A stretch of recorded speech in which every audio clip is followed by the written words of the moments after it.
What's up guys, welcome to Oculus Rift 101. With the recent announcement of the Oculus Rift S, I thought this would be the perfect opportunity to talk about the Rift, go over what's changing, touch on some of the basics of what the Rift is, why I think it's so cool, and finally, my feelings on the new Rift S, coming out spring 2019. So first off, the current Rift was released on March 28, 2016. I got mine in December of 2017, and ever since then, I've just been in love with it. It's not perfect by any means, but it more than does the job, and it does it well. Some of the things I feel need an improvement. 1, I'd like to see it go wireless, but still use the power of my PC to run its games. 2, the display needs an improvement, and the FOV, field of view, needs to be wider. And 3, maybe make it a little more comfortable to wear for long periods of time. I don't mind the sensor setup that they have been using all this time. It can be a bit of a pain to set it all up, and I have had issues calibrating it from time to time, but if anything, I would have liked to see them simply improve what the current Rift has been using for its tracking system. The Oculus Rift is like having an arcade in your living room. There are so many different things to do. If you like social games, you have Alt Space and Rec Room, Big Screen, VR Chat, and others. If you like competitive games, you have Echo VR and Onward. For racing games, you have Project Cars and Assetto Corsa. Flying games, you have Elite Dangerous. RPGs, you have Orbis. The list goes on and on. But if you love games, chances are there's a game for you to play and enjoy. The Rift is not without its competition. There's the HTC Vive, Windows MR, PlayStation VR, and others. But out of all the options, I personally prefer the Rift for its price point, controllers, and library of games that the Oculus Rift has. The Rift is by far and away my favorite gadget that I own. And trust me when I say, I've got a lot of cool shit. It never gets old, and there's usually always a new game to play or experience to be had. Of course, you need a decent amount of space for your play area and a strong enough computer to use the Rift.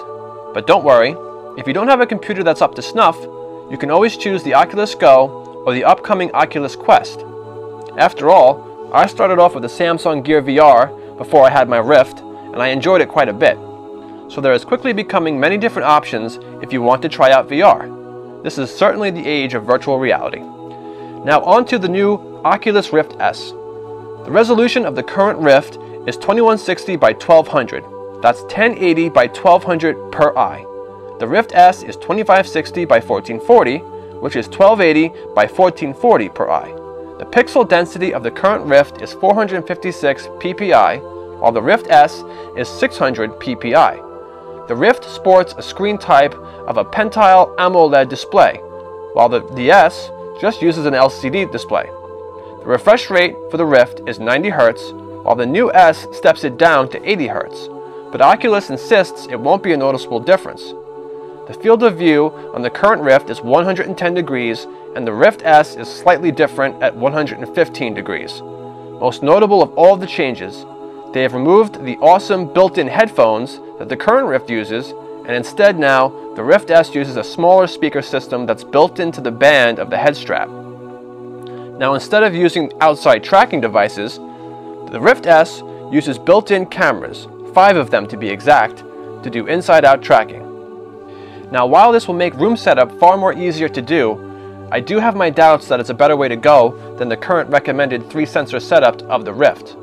All in all, I am personally a little disappointed with what the Rift S looks like at this point. I have been very much looking forward to a new Rift design. I was hoping for a vast improvement in the display, a wireless headset that would use the power of my PC, and for the speaker system to remain the way that it is. Time will tell if the Rift S will be an improvement over the current headset, but as of right now, I'll most likely be sticking with my current Rift, and I'll be sure to take extra special care of it as well, now that it has been announced that they will be stopping production of it once the Rift S launches.